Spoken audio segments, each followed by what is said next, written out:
Hos Svedor leverer vi jo faktisk til alle typer af byggerier. Det er jo både nybyg, moderne byg, og det er ældre boliger, hvor man bare skal renovere og holde det i den gamle stil stadigvæk.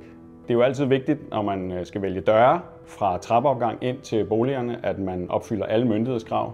Der har man også mulighed for at opgradere en lille smule, eksempelvis på lyd, er der nogen, der gerne vil have. Man har også mulighed for egentlig at opgradere i forhold til sikkerhed.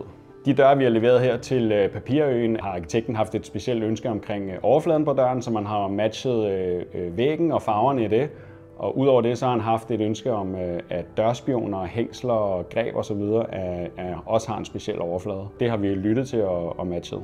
Udover at levere til et moderne byggeri, som her på Papirøen, har vi også leveret til en ældre ejendom i København for nylig. Og udover at opfylde de myndighedskrav, der er der, både på brand og lyd, har man også opgraderet på sikkerhed og fået RC3-døre.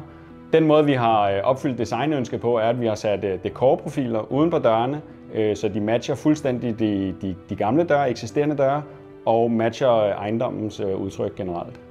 Det er jo vigtigt for os hos Svedor, at vi lever op til alle krav i forhold til brand og lyd, og derfor er vi jo certificeret af tredjepart, som er en garanti for, at dørene lever op til det, og at vi bliver kontrolleret jævnligt for, at vi også opfylder alle de krav, der er.